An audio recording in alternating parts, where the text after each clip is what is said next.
What's going on, folks? Welcome back to the Farmer Contractor. My name is Simulation for the Nation. Today is go time. We're taking this lovely shooting equipment that we have on demonstration. We're going for a drive. It's going to take us a while to get there, but we're going to spread some slurry.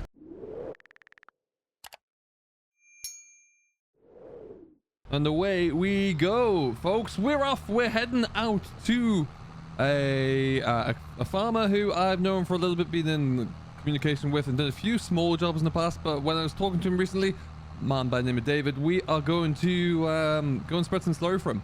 Got a lot of work going on at the moment. I mentioned that we had this dribble bar and umbilical system here, and he seemed intrigued, so off we go to have a bit of a play. We'll see what it looks like when we get over there and how much work it's going to take, but he just needs to get a tank emptied for some reason, which wasn't quite clear, but I'm sure we'll figure it out when we get there. So yeah, we're going to drive on over. It's a bit of a drive, like I say. It's going to take us a good hour to get over there. But we'll do that and then we're off, and we'll see how quickly we can get this all unloaded there. But yeah, got some lovely equipment here. We even picked up an extra compressor and hose reel, which we have on the 936 here because they were not here before, and that's going to make this a little bit more of a challenging job today. But needless to say, we'll push through with it and we'll see how we get on. So yeah, come and join us as we try this out for the first time. That should be quite interesting. We're going to take a bit of a drive over. I'm going to swap into the 718 once we're over there as well, and we'll get going. But yeah, ultimately something completely new for us today as a contractor, and we'll be curious to see how this goes. So let's get onwards, and we're gonna head to a small place called Calmsden. And here we are, folks. Welcome to Calmsden Farm. We are just getting ourselves set up now. We are unwinding our reel on the front there, which has around about 600 meters of hosing on it, all being said, and we're going over there somewhere.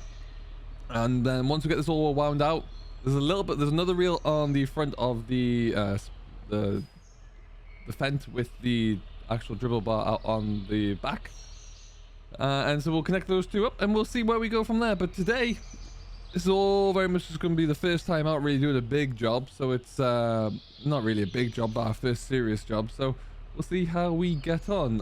It is all unraveling like a charm at the moment, and what we're going to do is, now that we're in here, we'll go and take a little bit of a spin. I think we'll go up this far side and then we'll loop it back down there, and then we should be good. But yeah, otherwise, just make sure I don't miss that.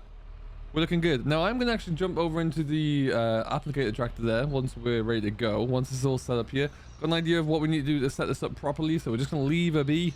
Once it's in gear there, it should be good. We'll have one of the other drivers just sitting there really, make sure we're looking good there, because I want to see how this dribble bar works the first time and get it set up, and then we should be good. On the back here we have our giant compressor. This was shipped to us a little bit later than the last time we reviewed all the equipment, but essentially the premise is very much the same, and this is going to allow us to pump in from the slurry lagoon that we'll have a look at in a moment, and send it straight up through here. We've got just over a kilometer of hose in total, which would be more than enough for what we need. As you can see, we've currently got a fair whack left here, about 400 meters left on this reel. So what we're gonna end up doing is probably coming and taking another loop back down here, which will be ample, like I say there, plenty for us to really crack on with, and then yeah, after that we're good. Now the reason we're here today is because this tank in question, oh, mind those branches there, needs to be drained so that you can actually knock it down there and expand the walls of the tank, and so therefore the volume. And you can't do that when it's full of slurry, obviously. So that is the plan, and we'll see how we get on. Farmer in question, there's someone I've known for a while, David. He's got a bit too much on with hay at the moment to be cracking on and spend the full day with slurry. Oh, and I think we've just lost the connection there, so let's just go back on over. Okay, and then so we'll send this one down here as well. We just have to come back with our spanner there and make sure the two of those are connected thoroughly, and then we'll be good. Plenty of hose here, like I say, to get going, so that's fine. This is just the first step really. No, we'll be good. Oh, there's a deer just ran out behind us there. Such a simple system actually to get set up in the first place, and it allows you to cover so much more ground without the need of excessive numbers of tankers, to be honest. We only have one small slurry tank at home, and it doesn't have a dribble bar on the back of it at all, so when you would get to a job such as this one, you'd really have to have a larger number, We'll be coming back here if we still have this equipment in time. We'll be coming back here because there's a vast amount of land over the far side that's about to be baled into hay that would need to be covered there. And with a tanker, that's a long job. Whereas with this, if you get the pumping system set up properly, you can just let it go all day. As long as you've got one man on the pump, a sufficient hose length to meet, you can quite easily and comfortably just make sure that everything pumps through and man the pumps there, and you're saving the time traveling backwards and forwards. Now we are about to run out there. Now, as I mentioned, the tractor with the pump on, with the applicator on there, has another couple of 100 meters. I'm not sure we'll need it, but we might stick it on there anyway. And then we're all set up, ready to go. We are just going to attach these two hoses up the top end here with our spanner, and then we'll get the rest of it all set up, really. And from that point on, we're pretty much good to go. We're going to set up the compressor down at the cattle shed there. And then, yeah, before you know it, we'll be flying. But nice long run in this field here, so it should be an easy field to go into. Yeah, should be a good old job. So we'll get the rest of this all set up, and then we'll be good to go. And all right, just like that, we are all hooked up. We should be good to go here now. This lagoon has been agitated a little bit there, so it's all looking good. Had a chance to let the gases escape there as well where we need to. We've got all of the reels unloaded and unwound, just so we've got plenty of room to work with. Everything's set up over in the field there, and we are good to go. What we're going to do is crack this on up there.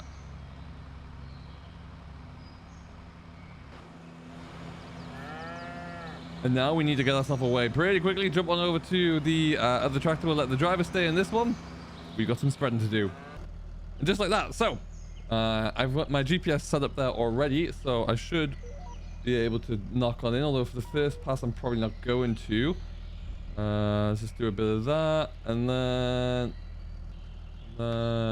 we'll knock that down as well. And there you go, folks. We are applying slurry. Just like that. Nice and straightforward there. Nice and easy. We're going to keep our speed controlled a little bit here. There you go. And off we go. Just like that. Nice and easy. You can see, applying it on a very nice thick rate. We've put all of our hoses, now rightly or wrongly, we're still figuring this out myself, along that far side there. That's what we're going to work towards. I'm not sure we'll fully cover this field. But like I say, we'll see. Right now, though, at least all we can do is keep pushing ahead with what we've got planned and set up here.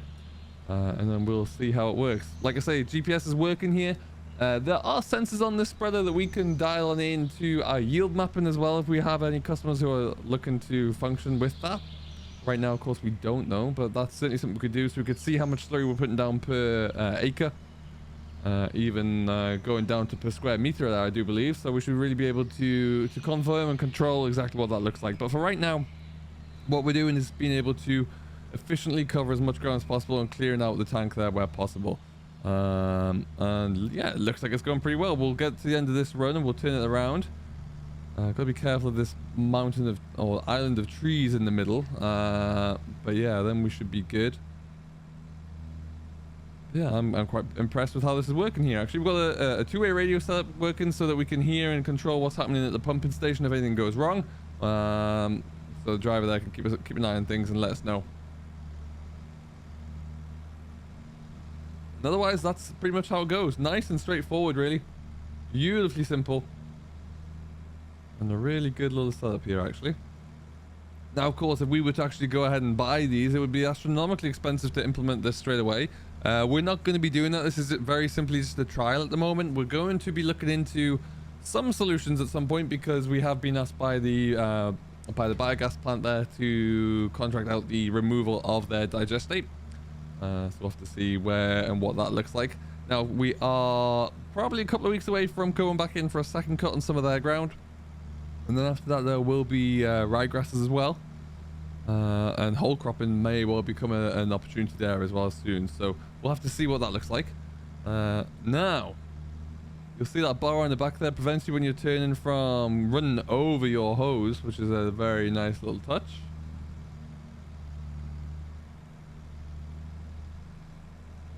But now what we're going to try and do here is just dial on into our GPS there. and then we'll square this field up, see how it all looks for ourselves.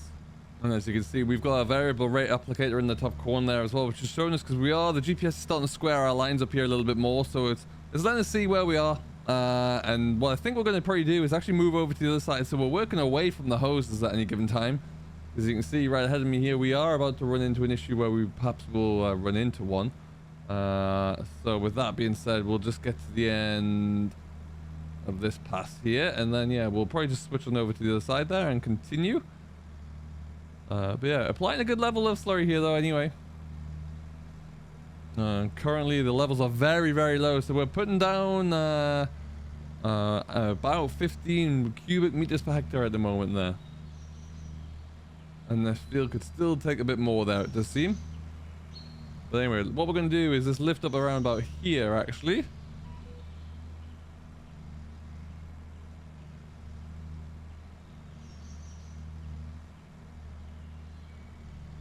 Alright, and then let's go start again from over on this side.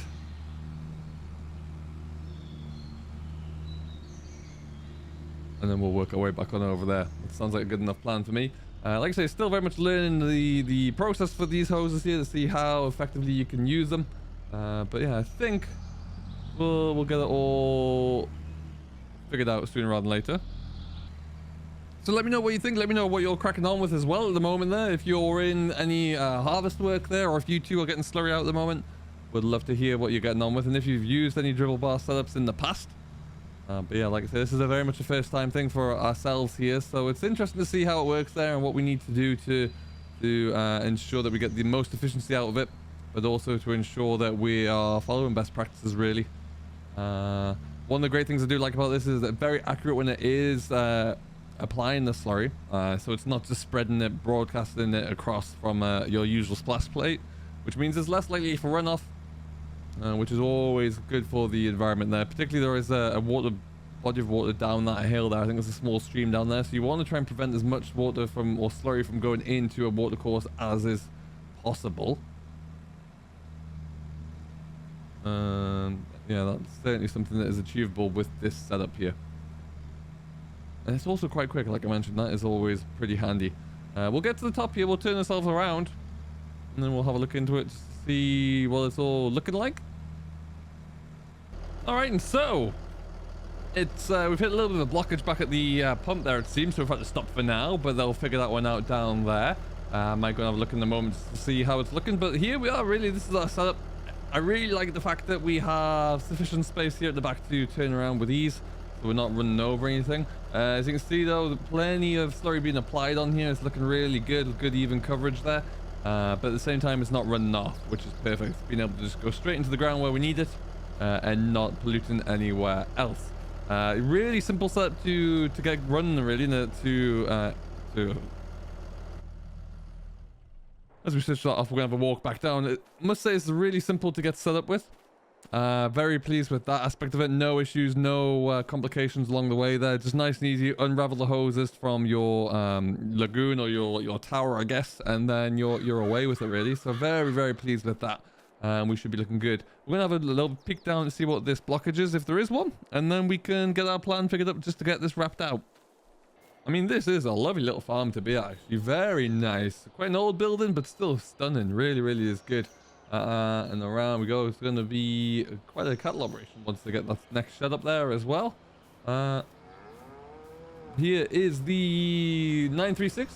Ticking along, really. Not feeling the effects of this at all, as you would expect. It looks like we're all looking good there now.